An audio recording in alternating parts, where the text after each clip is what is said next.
Hello dear my student, welcome to my YouTube channel. तो देखिए, आपने पिछली वीडियो में काफ़ी फार्मूले मैंने ट्रिग्नोमेट्री के लिखवाए थे।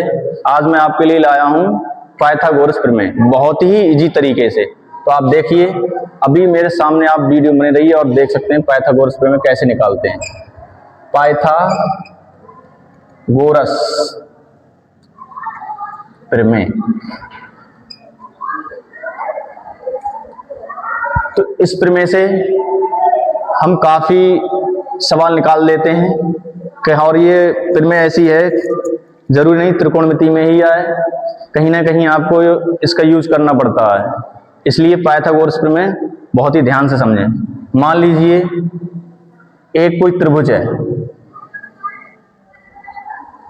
एक त्रिभुज है और पिछली वीडियो मैंने आपको बताया था, आपका जो नीचे होता है उसे कहते हैं हम आधार, और ये जो खड़ी रेखा होती है उसे कहते हैं हम लंब, और जो सबसे बड़ी भुजा होती है ट्रायंगल की उसे कहते हैं हम कर्ण। इसका नाम आप रख सकते हैं कुछ भी, ABC। और इसी से हम बहुत ही इजी से कर सकते हैं पाइथागोरस प्रमेय का ज्ञान। तो देखिए क्या करते हैं। सबसे पहले हम क्या करते हैं भाई, बड़ी भुजा यानी जो कर्ण आपका है उसका स्क्वायर लिखोगे आप, कर्ण का स्क्वायर। उसके बाद क्या करेंगे, इन दोनों का स्क्वायर ऐड कर देंगे यानी जोड़ देंगे। तो देखिए, लंब का स्क्वायर प्लस आधार का स्क्वायर, तो ये होगी हमारी पाइथागोरस प्रमेय। अगर आप इनके शब्द लिखें तो AC है आपका कर्ण, तो यहां लिख देंगे हम AC स्क्वायर। लंब हमारा भाई BC, तो BC स्क्वायर प्लस आधार हमारा AB, तो AB स्क्वायर।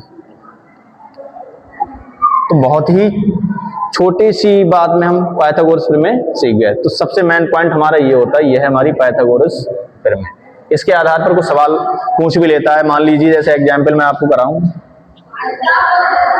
जैसे मान लीजिए आपको एक कोई ट्रायंगल दे रखा है, ठीक है, एक कोई ट्रायंगल है, इसका नाम कुछ भी हो सकता है ABC, और आपसे बोल दे वो भाई ये दे रखा आपको 5, ये दे रखा आपको 3, और ये हमारे लिए पता नहीं है, ये वाली भुजा जो है नीचे वाली हमको पता नहीं है। तो हमें क्या करना है, तो इसी का प्रयोग करके हम इसे निकाल सकते हैं। कैसे निकालेंगे देखें। तो आपको देखो, ये हमारी जो है कर्ण, जैसे कर्ण का स्क्वायर बराबर लंब का स्क्वायर प्लस आधार का स्क्वायर। देखो ये चाहे तो इधर हो जाए इधर हो जाए, इससे कोई मतलब नहीं। मेन पॉइंट होता है ये चीज, ये हमेशा अपनी जगह पे रहने चाहिए। ये बिगड़ गया तो दिक्कत हो जाएगी, अगर आपने इधर का उधर लिख दिया तो समस्या खड़ी हो जाएगी। इसलिए ये ध्यान देना है, ये इधर हो जाए तो आपकी जो आपका आंसर होगा सेम आएगा। तो आप देखो कर्ण, इसका कर्ण कितना है आपका, देखो 5। चलो मैं लिख देता हूं, देखो कर्ण आपका दे रखा है इनने 5, और लंब दे रखा है आपको 3। हमें आधार ज्ञात करना है। तो बहुत ही शॉर्ट तरीके में आप कर सकते हैं। देखो कर्ण का स्क्वायर मतलब हो गया 5 का स्क्वायर, तो आप लिखेंगे 5 का स्क्वायर। लंब का स्क्वायर हो गया आपका 3 प्लस आधार हमको पता नहीं है, आधार। तो देखो कर्ण का स्क्वायर है आपका 5 25, 9 का वर्ग होता है 3, यानी 3 का वर्ग होता है 3 3 9 प्लस आधार स्क्वायर। ये 9 इधर ले आओ तो 25 में से 9 जाएगा, यानी 25 माइनस 9 हो गया।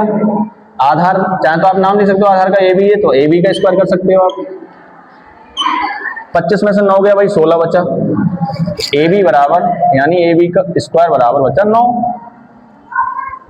9 बचा है 16। 25 में से 9 गया 16, सॉरी कितना बचा 16। स्क्वायर हटेगा रूट चढ़ जाएगा, और 16 जो वर्गमूल होता है वो होता है यानी 4 का वर्ग होता है। तो आप लिख देंगे प्लस माइनस 4। तो रूट में जब निकलती है चीज तो प्लस माइनस की, तो आप कुछ नहीं प्लस लेना है। तो आपको ये वैल्यू कितनी हो गई 4। तो ये पाइथागोरस प्रमेय से काफी सवाल आते हैं, तो आप इनको ध्यान से देख लेना पाइथागोरस, और ये अपने दिमाग में उतार लेना। तो आज के लिए केवल मैं पाइथागोरस प्रमेय लेके आया था, जो आपके लिए काफी लाभदायक होगी आपके पेपरों में। थैंक्स माई वीडियो, और